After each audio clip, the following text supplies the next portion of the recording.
les temps où nous sommes, il est important de nous réveiller. Il est important que le corps de Christ se réveille. Il est important que les chrétiens se réveillent. Le retour de Jésus-Christ est déjà proche. Le retour du Seigneur Jésus est déjà proche. Je voudrais juste partager ce petit message.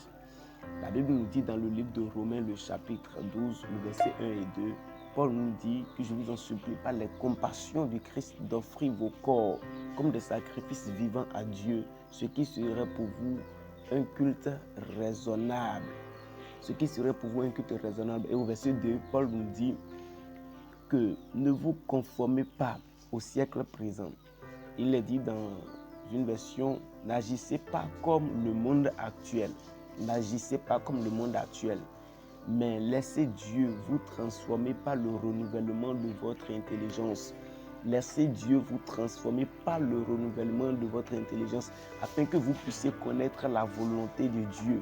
Pour connaître la volonté de Dieu, elle est une chose spirituelle. Mais là, l'Esprit de Dieu nous parle par l'apôtre Paul en nous disant que pour connaître la volonté de Dieu, nous devons laisser Dieu nous transformer par le renouvellement de notre intelligence. Il n'a pas parlé du renouvellement de notre âme, il n'a pas parlé du renouvellement de notre esprit, mais il a parlé du renouvellement de notre intelligence. Ne soyons pas sages plus que Dieu. Il a dit dans le verset 16, si vous lisez le verset 16, il a dit que de ne pas être sages à nos propres yeux. Aujourd'hui, nous les chrétiens, nous sommes tellement sages. Nous sommes sages plus que Dieu. Nous sommes sages plus que les hommes de Dieu. Nous sommes sages plus que nous-mêmes.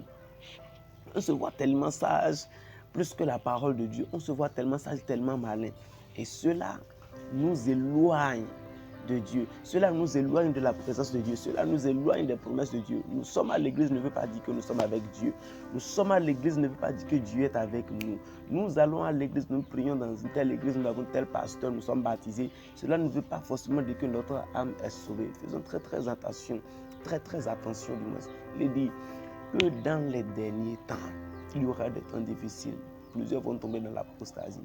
Nous sommes déjà dans les derniers temps et plusieurs agissent comme le monde actuel. On réfléchit comme le monde, on raisonne comme le monde, on voit les choses comme le monde. C'est ainsi que l'église est mélangée. Tout est mélangé dans l'église.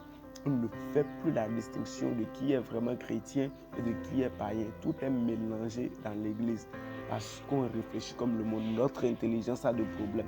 La manière dont nous pensons, la manière dont nous réfléchissons, ça fait que nous sommes en train de nous perdre. Bien aimés, nous devons revenir, nous devons changer notre mentalité, laisser Dieu changer notre mentalité. Si nous voulons que notre culte soit un culte agréable à Dieu, nous devons nous abandonner totalement et le laisser nous transformer. Laissez-nous métamorphoser pour que nous soyons agréables à lui. Il a dit c'est ainsi que vous allez connaître ce qui est bon, ce qui est agréable et ce qui est parfait. 3 dimensions, ce qui est bon, ce qui est agréable et ce qui est parfait. Et c'est après la connaissance de la volonté de Dieu que nous pouvons connaître cela. Donc toi qui ne connais pas la volonté de Dieu, tu n'as pas d'ailleurs le renouvellement d'intelligence. Ton intelligence n'est pas renouvelée. Ton intelligence est bloquée par les démons, par les esprits mauvais.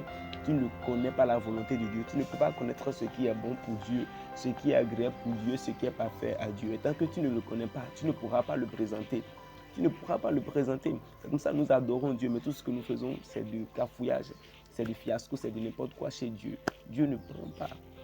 Faisons très attention, revenons à Dieu de tout notre cœur. Revenons à Dieu. Nous sommes déjà dans les derniers temps.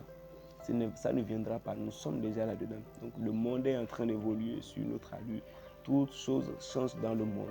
Réveillons-nous chrétiens et soyons connectés à Dieu pour ne pas rater l'enlèvement. Soyez bénis. Shalom.